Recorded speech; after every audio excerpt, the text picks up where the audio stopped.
It's Yeah, okay. Okay. it's really good. Okay, so first of all, I want to thank you very much, Professor Reddy, for the invitation. It's a huge pleasure to share some of the knowledge that we have been developing from a long time ago, but mainly in the last few years. I will explain here the support that we are having from industry that has been allowed, I mean, to go further and in order to solve fundamental problems and also applied problems, specific problems that they have straight that we have had in Brazil, basically, in the last years. So, as said by Professor Reddy, the title is New Developments in Geotechnics Applied to Mining Tailings. My name is Nilo Consoli. Here we have my email. If anyone later wants to get in touch with me, please just do. First of all, I would call the importance of academy-industry partnerships. It's something that here in Brazil started, let's say, strongly like 15 years ago. But in the last 5 years, it turned to be even more important. And I'm going to tell you why. Due to some problems that it started, but it's important to know that these are two companies. Vale is the largest mining company that we have in Brazil and the third in the world, and also Petrobras, which is a Brazilian oil and gas company. They are the main supporters for research that we have from industry in Brazil. Here, it's something interesting that I want to share with you is my group. Actually, this picture was taken 10 days ago in a conference in Brazil.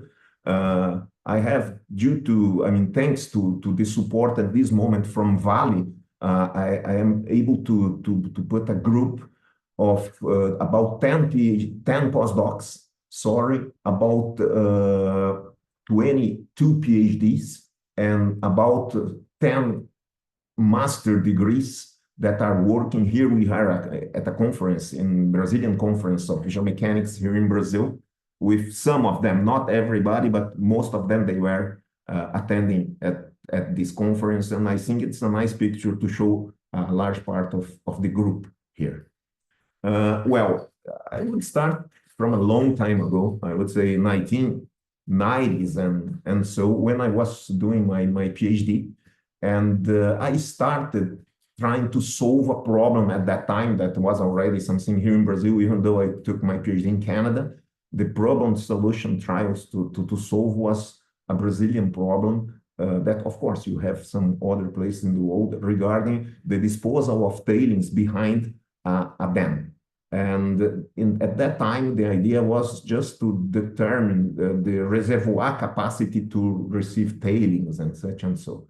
After that, I enhanced the solution. So, and I published during a sabbatical period that I have been in Oxford. I worked with Professor Gillian Sills at the time in Oxford, and we have been able to publish a paper in Geotechnics in the year 2000, and we even received a prize for that, which it's very interesting to know, because we have been able to solve this problem from numerical modeling and also inserted in a code, and then solving it from something that was complex, because you have the transportation of the material, I mean, the tailings inside the water, you have sedimentation, you have large strain consolidation, everything, and this was not solved up to that time. So solving that was quite interesting. But let's start with a problem that we have had in Brazil that maybe some of you have heard, because it was, we have news worldwide due to that.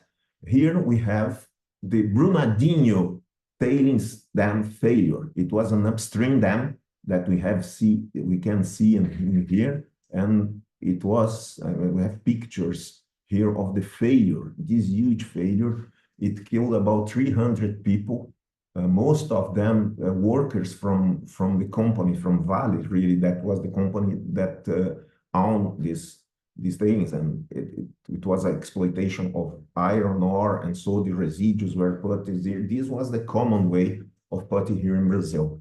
I have to tell you that from 2019 and on, we have national laws that do not allow anymore you to put your tailings behind upstream dams. And even central dams or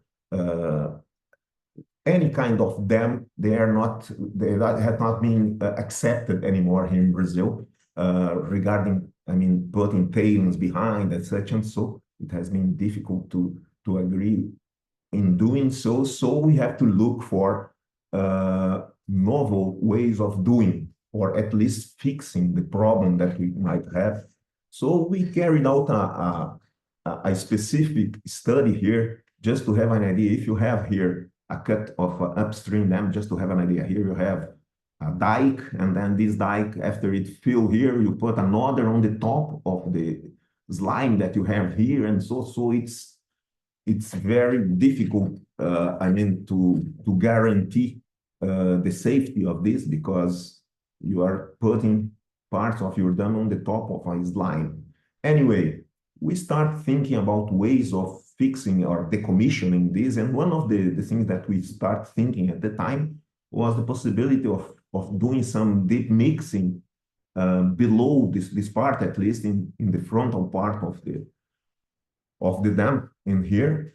And so we studied the possibility of this technique through some lab tests. And these lab tests are interesting because they show something very interesting. This material here was not the same. It is not iron ore, but yes, it is gold tailings. Okay, in this case that we study, but we have some similar problems also with some gold mining tailings and such and so on. What is interesting to show in this paper here, in the bottom, most of the places in which I cite something that has been published, I put here in the bottom the DOI and also the title and the journal in which it has been published or so. But it's interesting to check it out in this case, that if you add some cement, you might solve the problem of something that is already there. And in order to decommission without having to retrieve all that material, you could cement it. The question is how to do so, and what are the amounts of cement that you would need. So it was necessary to study. And in this case, we can see, for example, just as this is a deviatoric stress versus axial strain response of a gold tailing in a very small confining stress in a triaxial, undrained triaxial test here, 50 kPa. And we can see here that once we start shearing it, it come here and you have liquefaction of the material. Here you can see the pore pressure development that is completely, you have positive pore pressure. As I said, that in the end, you get, let's say, to a failure of it due to liquefaction. We started thinking, okay, but if I put some cement, let's start thinking about very tiny amounts of cement, 0.5%. What happened? Then we have here this purple color here that, once again, mixing in the lab 0.5% of cement, it still gets liquefied. And in here you have this result here, but with liquefaction occurring at some point. Then we put 1% of cement. When we did that, something very different started to occur. We can see this red line here with also 20 kPa confining stresses, 12 kilograms per cubic meter of cement, which would be 1% of cement regarding the weight of solids that we have in this case. And we can see a strain hardening kind of result here. And more than that, here, regarding the development of pore pressure, we have a very small amount of positive pore pressure, but after that, you have the development of negative pore pressure that guarantee that the material is stable. Here we can see also the deviatoric stress, versus, okay, P dash versus Q, which are two invariants of stress. In this case, we have here the result from just this material that liquefied, how it happened, the stress paths liquefying, when we put 0.5% of cement with a smaller amount of, a smaller confining stress, it also liquefied. However, when we put 1% of cement, we have this red line that it follows this stress path, guaranteeing that it's stable, the result is stable. Here, when we added much larger amounts of cement, so we built some, in this case, some artificial sedimentary rocks that, of course, you have stronger materials, such and so, but what I mean is that larger amounts of cement, even though you can, solve the problem completely without building stones, that's not the idea in itself, because it's going to be costly. That's the problem that I would say in such a sense. So, but in both cases, we have the generation of negative pore pressure, and we have different amounts of M values and some cohesion intercepts, and so. But once again, the idea is that this is not necessary. Of course, you solve in a much better way because you're going to have a completely solid and very strong material, but the cost is going to be too high. Okay. Okay. The next step that we have here, that we have to solve here, and Petrobras put us in front of it, is like the idea of decommissioning the material. Decommissioning here regarding not improving the material in the place, as we just said, but retrieving the material from here. And so we started to study, and it has been carried out some field tests, with excavation in real size and such and so, with different inclination of the slopes to check it out, the stability and such and so. So it's interesting to see. This is in a paper that has been submitted to a journal, still not published, or not even accepted. But we are studying, and here is just to have an idea that we have an excavation meter by meter. Here is 1 meter deep. Here we already have another 4 meters deep, and these are the inclined size and such. And so we can have a cut here to check that we put here some places in which we measure the pore pressure in the bottom. We have also some slope indicators, some inclinometers in here. And of course, we also measure, displacements in the top, such and so. And it has been interesting to check it out, how it behaves. This material that I'm going to show you here, just to have an idea. We have CPT tests that show that the tip strength is very small in several places here in the first 4 meters, which have been cut later. We have some parts that you have sand.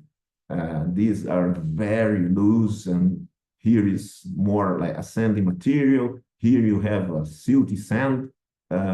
But what is interesting is that you find out that in several, during the insertion of the cone, you have the pore pressure that has been produced here. And so in some parts, you have a huge amount of pore pressure, which looks to be a very contractive material and a very loose material too. These materials, they are non-plastic. So it's a silty sand or a silt or just a sand in some points. But the main characteristic of these things, they are materials that are non-plastic, even though they are silty materials, and sometimes even clay size. But I say clay size. It's not a clay material, a clay mineral, sorry, that you have. So they are absolutely non-plastic most of the cases.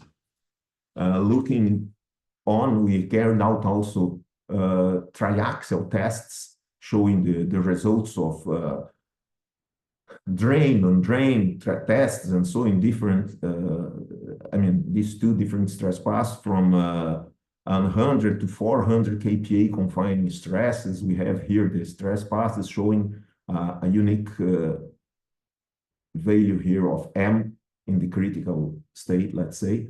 Here we have also a state parameter that is obtained through different ways from the cone penetration test, showing that most of the material is contractive, and which has a larger possibility of having the liquefaction. And so we can see in here. Here is the final response in the void ratio versus mean effective stress critical state line that we can see here through undrained and also drain tests, showing that is in this space up to kind of 1,000 kPa or so, it's a straight line. We are going to discuss about this shape of curve for larger stresses and such and so, but that's going to be later on. So this was a kind of a characterization of the material. Here we have the slope indicators of the inclinometer results, this entry and from both sides of the place, showing how much it is going to displace, not forgetting that in the last stage, the fourth stage, that would be this one, we got to 4 meters deep. So we retrieve the material up to this depth here, but we have the displacements to further depths. Here is something interesting that I put also here, because these 4 meters, they were retrieving different space of times. This it took like 27 days to retrieve the first meter, then shorter times and so. And all the time in which we have been, let me just put it back here just to have some idea. Okay, it's not even necessary. I have to tell you, the measurements of the pore pressure were from below, from the bottom, let's say, of where we have been retrieving the material. So it's expected that the excess pore pressure was negative in this case. As we can see, we have been measuring excess of pore pressure, which is negative, so it's suction that we are measuring. And in some moments, we have these peaks. Okay, I have to explain these peaks here that we have here. They are due to some, we have dropped some weights in some moments just to check it out, what would be the response that we would have. So it's interesting from a practical viewpoint, the generation also of these pore pressures. In other cases, we have some other sources of things that even, let's say, we have almost a zero the pore pressure, so it was a positive, the case in some moments, but due to the drops and so, mostly negative pore pressure was also raised in this case. Okay, but if we retrieve, for example, the material from these upstream dams that we have in here, in a way that I was showing you just before from these few tests and so, what we are going to do to that? So the decision that we were thinking, and even Vale was doing it today, was to build these called dry stacks. And the first job that we have in order to do some research was, what about compacting in layers and also adding some cement to it? Because once you have cement, if you have enough amount of cement, you're going to have some cohesion. And if you have cohesion, liquefaction does not occur anymore. So it's obvious, such a thing. Another thing that we have is that during some period of the year, almost 6 months in some years, you have such a strong raining period and so much rain that is difficult to get a short period of time to dry or to get to the right moisture content to be able to compact these layers. So sometimes you cannot do it. So how to solve this? And one of the solutions that we have been searching is, as you can see here, if you get the iron ore tailings, for example, with a dry unit weight of 17 kilonewtons per cubic meter, which is a loose material, the response of the drain triaxial test is this one, a very loose material that shows this without a peak, and here a very contractive response, getting a volumetric strain up to 10%, which is a huge volumetric variation. And we have shown in this case in the lab that you add 3% of Portland cement to this percentage is regarding the amount of the weight of the solids that you have, the mass of the solids really that you have in this material that you want to enhance, you have this kind of response. You have a peak, and then it's gonna possibly reach the same final response for large strains. However, what is interesting to see here is that once again, as we have seen for the other material before, this is iron ore tailings in this case, and previously we studied gold tailings. But we can see here the generation here of negative pore pressure. Once again, with negative pore pressure, you are not going to have a contracting response. If it was, in this case, you have really the variation of not pore pressure, but the variation of expansive, like if you have a dilation of the material, okay? If it's carried out the test undrained, you're going to have negative pore pressure in such a thing. But this is really a drain test showing that you have dilation. If you have dilation, you are not going to have any possibility of having liquefaction, that even though if the material is a kind of loose in this case. So this has been shown in one of the first papers that we have written regarding that in 2022, okay, two years ago or about that.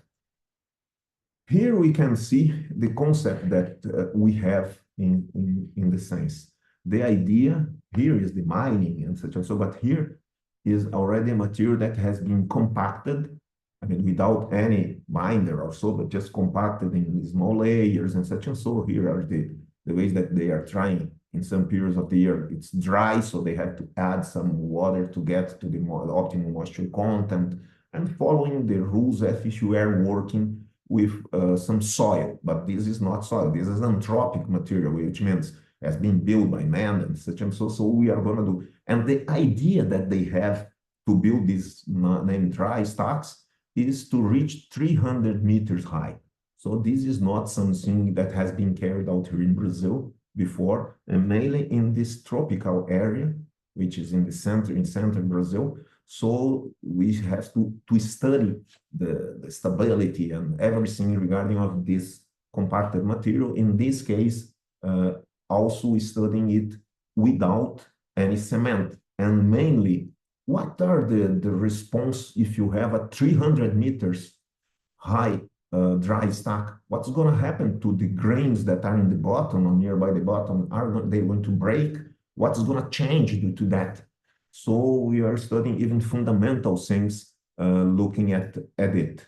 But it's nice to see this picture, so to see what we intend to do. Really, it's already been done. We are doing it. The maximum reached, I believe, at this moment, 50 meters high, these dry stacks, and we are studying it while it's growing. One thing that I want to say, something that has more than 15 years, if you are going to do a dry stack with cement, how can you make a dosage of it? So we carried out something like in 2007, the first paper here, and nowadays it's the most cited paper that I have ever produced in this corpus. It's 471 citations of this paper here, in which we produced an index that we have shown that it controls strength, stiffness, and swelling if you have some material that is expensive or things like that. And this index, we call it porosity cement index. And Professor Reddy said that I should call Consoli's porosity cement index. That's why I even put here. But the idea is that this index, we have been showing the last more than 15 years, that it controls most of the mechanical and even the performance of the material when it's cemented and compacted. So if we control the porosity of the material due to compaction, so we compact it to such a porosity or so, and if we know the amount of cement that we put in volume, I can show you, I'm going to put it here later, that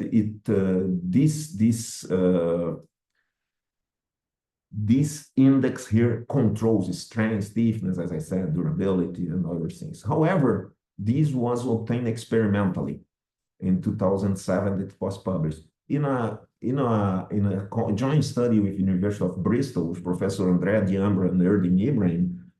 We have been able to prove theoretically, analytically, really, that really the porosity and the volumetric amount of cement really controls it. And this was published in this other paper in 2017, also at the Journal Geotechnics and Geoenvironmental Engineering.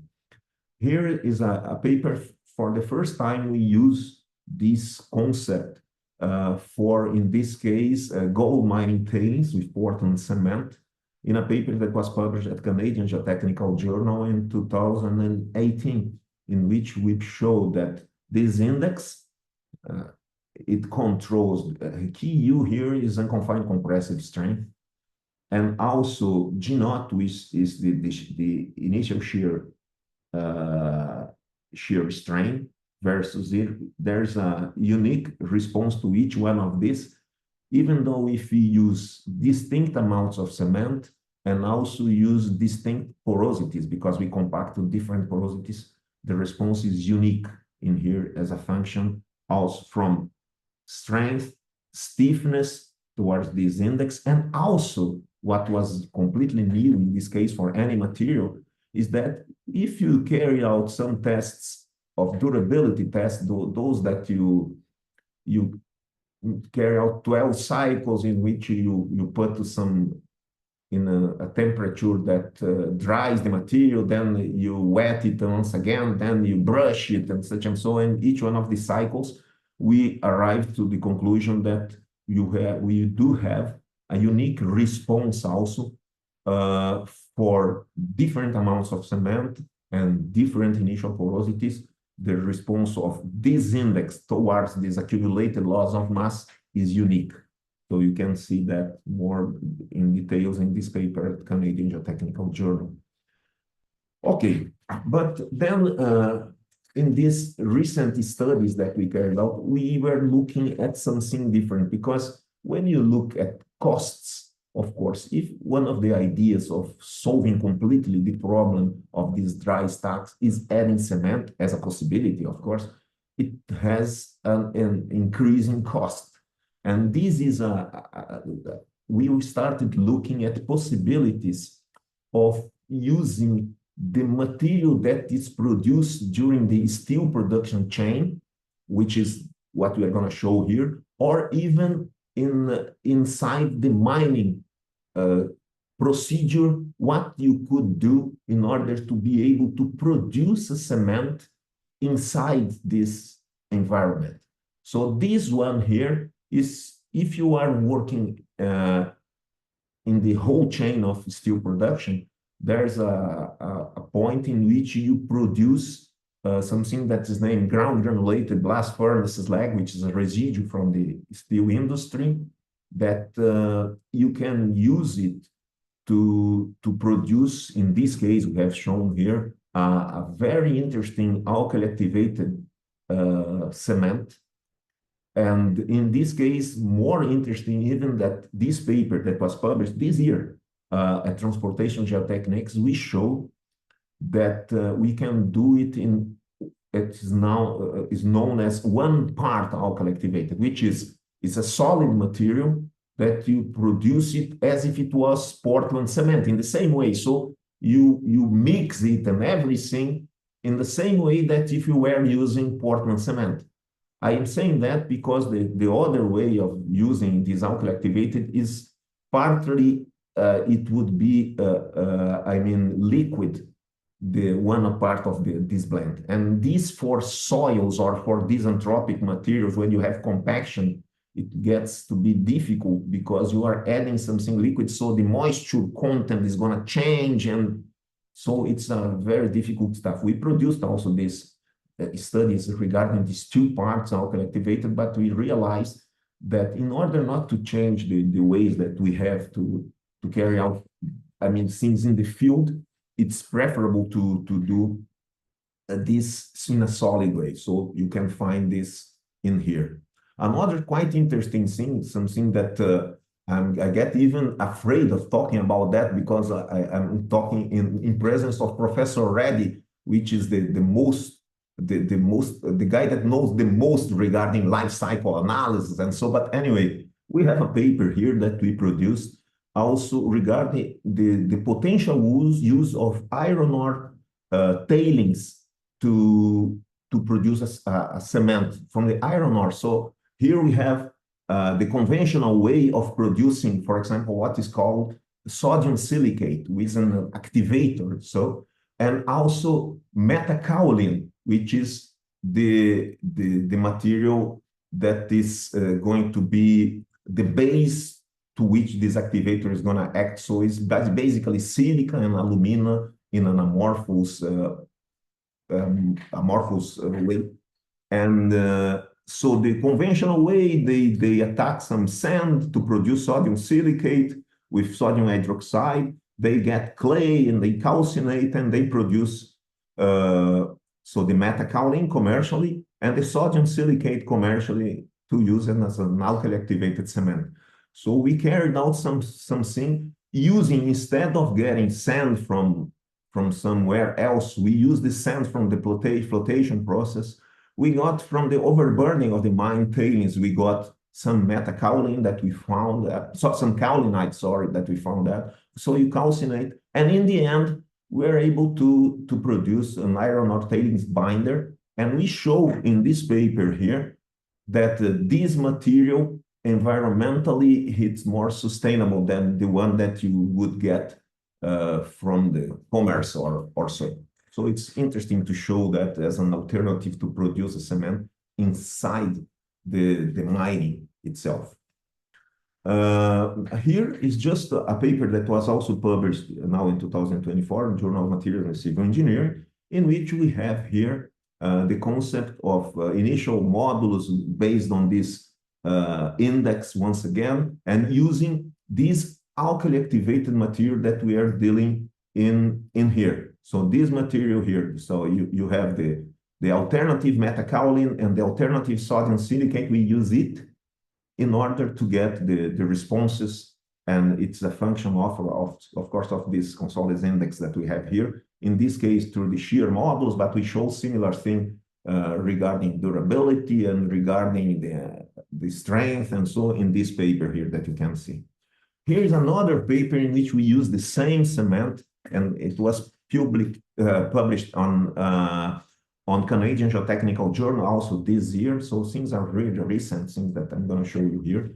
Here is the response of a simple shear test. So we decided to do a different test. It's on drain in this case, and we show without any kind of cement and three initial confining stresses, two different densities of dry unit weights. We have here, without any cement, an enhancement in the friction angle. If you put some 1% of alkali activated cement, you have the creation of a small cohesion here. And if you put more 3%, the cohesion enhances much more, of course. And so you can see also details about that in this paper that is published. It's open access, is also interesting. Several of these papers, not all, but several are open access.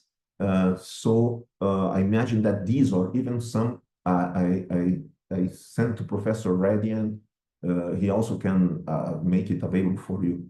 And if you wish on some specific one, you can get in contact with me through my email, and I can send it to you also.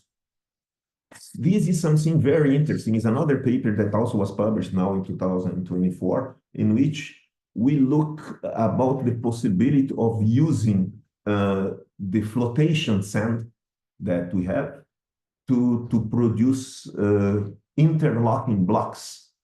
And we look at, through a sustainability kind of way, the possibility of transporting from the mine to the place in which it's going to be used through railway or through roads, like trucks and roads. And we show, and that's the interesting stuff here, from that if you have this is the point in which the mine is occurring. If you transport through railways, you can get to 1,200 kilometers away and still the use of this material is going to be more sustainable than using some natural sand that you can find out nearby.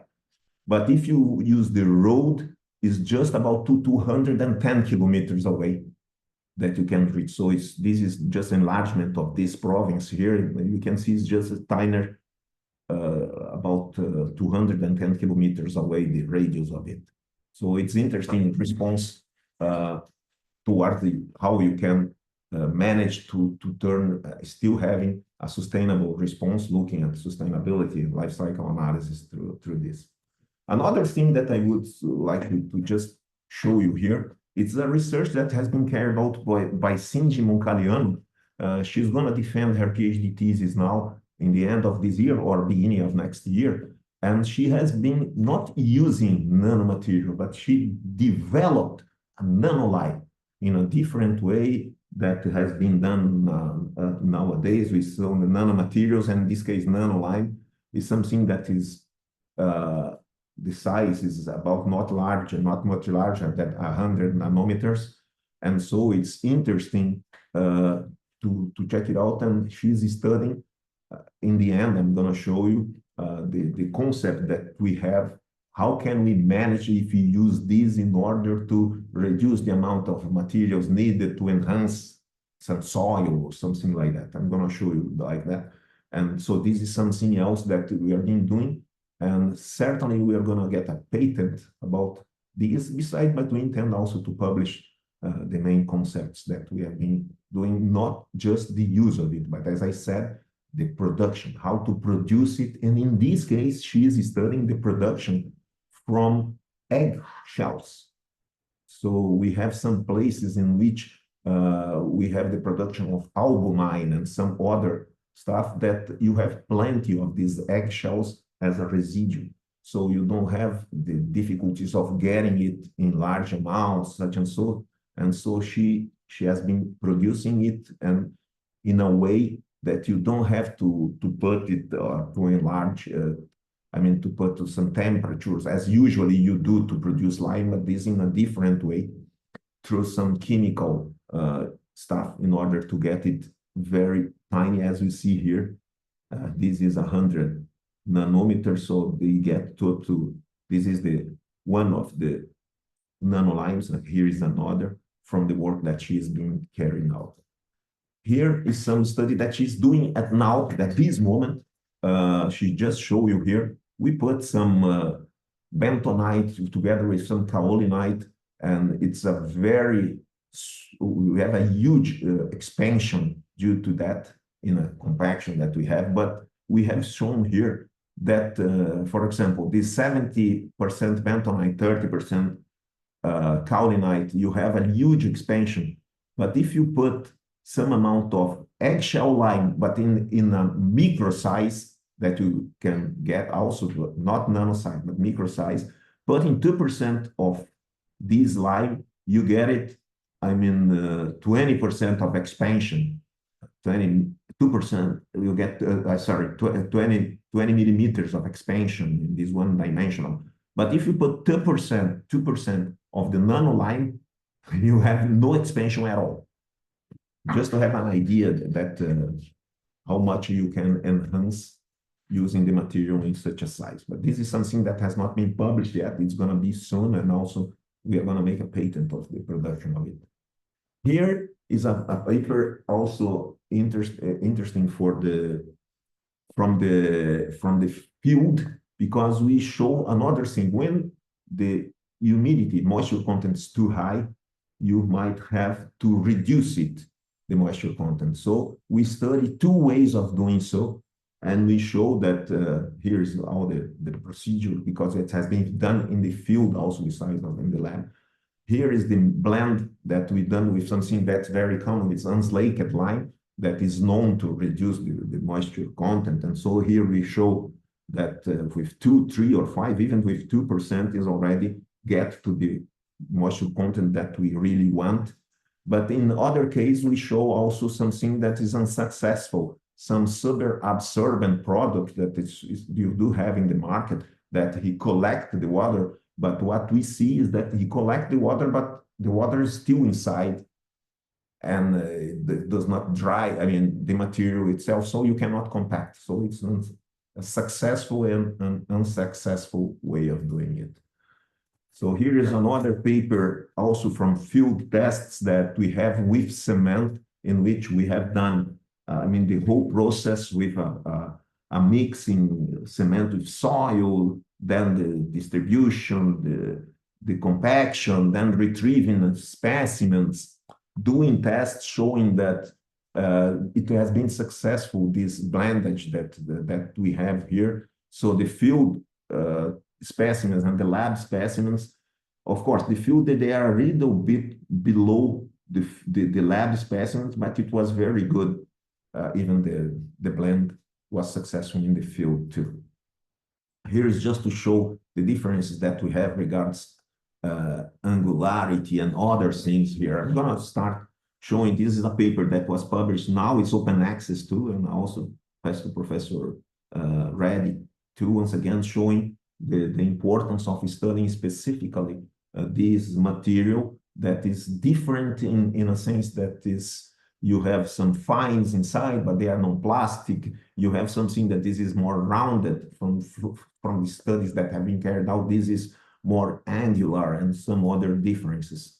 Here are the several ways of disposing material, and nowadays here in Brazil, the one that we are using is this filter tailings, is the only one that we are studying at this moment, and that is unknown. Here we show some things that are unusual regarding the behavior of these tailings when we compare it to some sand or some other materials that have been studied, but I mean natural materials, soils and so, and the difference that we have. So the fabrics interfere much more, the particle breakage interferes. We have cured critical state lines and normal compression lines. So other thing is that we also study high stresses, as I said, reaching stresses up to 120 megapascal. Of course, we get to 10% of that or 5% of that, usually with 300 or 400 meters tall dry stacks, high dry stacks. But it was interesting to check if in some moment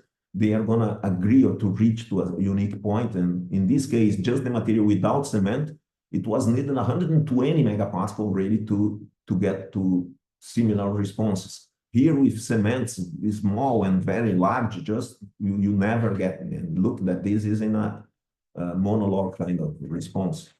Here are the various shapes depending on mineralogy and particle size that you have from mine tailings, different mine tailings, and you see you have some straight lines, something that are curved and so, but most of them, they reached 1,000 or 2,000 kPa of P value, and we decided to go further, and then we realized that the models that they have were not so good, and the real shape that you have of this curve, which is specific volume versus mean effective stress, is an inverted S for this material too. We show here that up to some stresses, you practically don't have breakage of the particles, but when you enhance a little bit, stress a little bit higher, you start having, and for very large stress, you have particle breakage that are huge.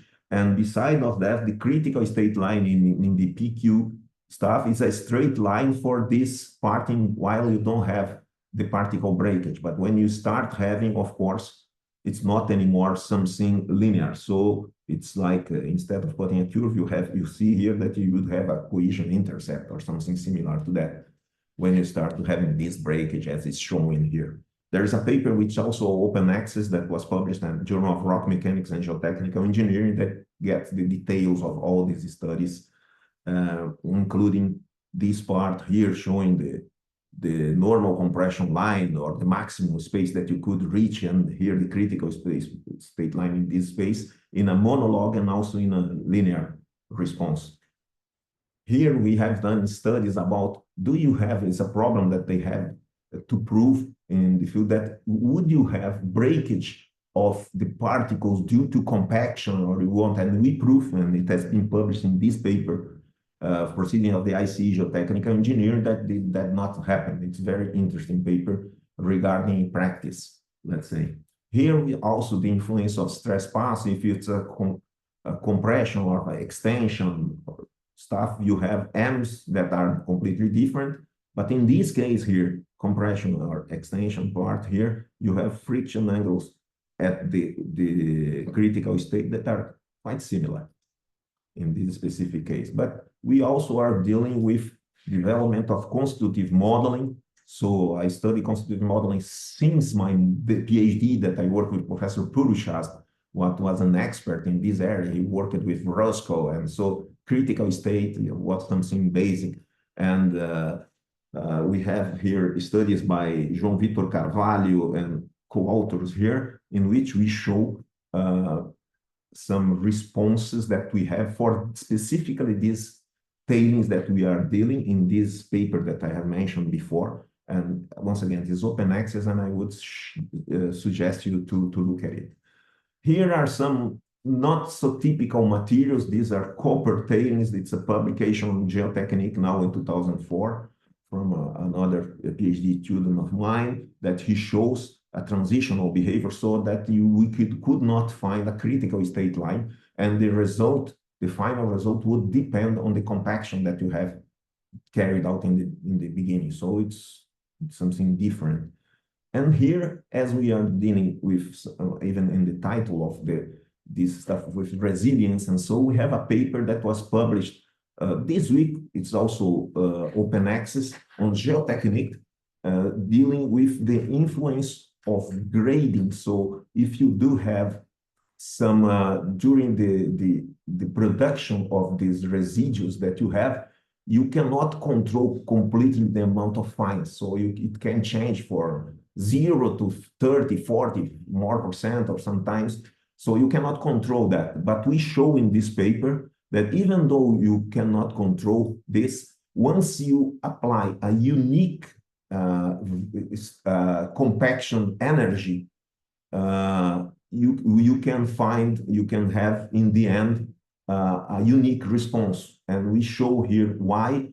It is because we have observed here in this thesis, which is a part of the PhD thesis of Alexia Wagner here and some co-authors, in which we show, let me see here, that if you apply that energy in the end, I'm gonna pass through here just to show the final stuff with so many tests that have been carried out to high stresses, that in the end, we have the state parameter almost does not change. As we do know that the state parameters control the mechanical response and is always negative and below, basically below 0.1 negative here, you are going to have some response that is unique, and in this case is always delayed and such, and so the response for the part that's important. And so this kind of value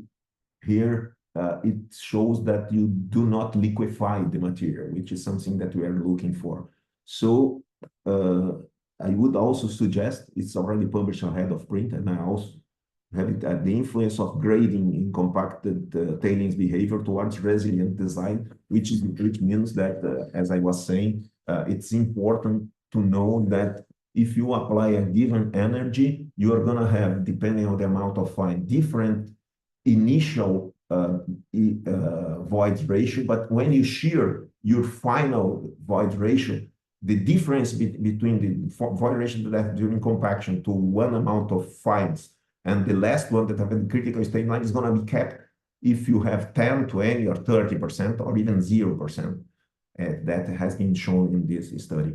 Here are some papers that we have published now, our group, in 2024. Several I cite, some others are not even cited here because of lack of time. And once again, something that I put always, knowledge, let it flower, it will shape your future.